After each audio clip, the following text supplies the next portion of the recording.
Microsoft's president has hit out after the software giant's deal to buy US video game company Activision Blizzard was blocked by UK regulators. The move was bad for Britain and showed that the European Union was a better place to set up a firm than the UK, Brad Smith told the BBC. He added it was Microsoft's darkest day in our 4 decades in Britain. But the Competition and Markets Authority, CMA, said its job was not to serve the interests of merging firms. The CMA added that its decision would encourage growth. The proposed $68.7 billion, £55 billion, takeover would see Microsoft get hold of massively popular games titles such as Call of Duty, Candy Crush, and World of Warcraft. But on Wednesday the regulator said it was concerned the deal would hit innovation and give gamers less choice in the fast-growing cloud gaming market, where people buy subscriptions to access games online. Microsoft has already said the decision may have an impact on its UK investment. In an interview with the BBC's Wake Up to Money programme, Mr. Smith, who is Microsoft's vice chair and president, said the company was very disappointed about the CMA's decision, but more than that, unfortunately, I think it's bad for Britain.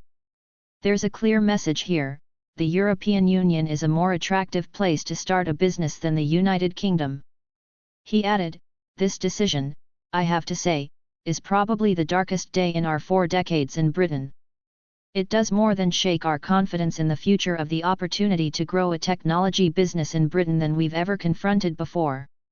The UK government has made it one of its post-Brexit goals to bring in a light-touch set of rules for science and technology to encourage economic growth. Mr. Smith said that if the UK wants to bring in investment and make Britain a place where technology is not only going to flourish, but be created, then it needs to look hard at the role of the CMA and the regulatory structure. He added that people are shocked, people are disappointed, and people's confidence in technology in the UK has been severely shaken by the CMA decision. However, the regulator hit back, saying, it is the CMA's job to do what is best for the people, businesses, and economy of the UK, not merging firms with commercial interests. It added that its decision means that a range of firms, large and small, can continue to compete in this rapidly growing market. The CMA's chief executive, Sarah Cardell, told the BBC's Today programme that she did not agree with Mr. Smith's comments at all. I think this decision shows actually how important it is to support competition in the UK and that the UK is absolutely open for business, she said. We want to create an environment where a whole host of different companies can compete effectively, can grow and innovate. Microsoft and Activision have said they will appeal against the CMA's decision. For the deal to work, it has to be approved by regulators in the UK, the US and the EU. But it has fallen at the first hurdle. The CMA's decision may scupper the whole takeover. This deal is important for Microsoft because it wants to make its position in the fast-growing cloud gaming market stronger. Rather than buying games consoles, then games to play on them, cloud gaming means fans can stream titles via the internet rather than owning physical copies. Microsoft has already invested a lot in this space, as it sees the future of gaming as people playing on their phones, consoles, internet TVs and other devices.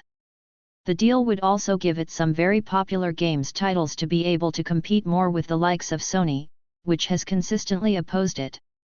Sony's position is that its PlayStation would have restricted access to some of the world's most popular titles, which would be bad for gamers.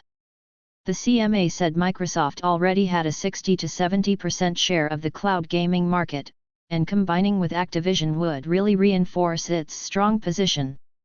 That would be problematic because it would really harm the ability of other competing cloud platforms to compete effectively and offer the kind of innovation and product choice that we want to see in this market, Ms. Cardell said.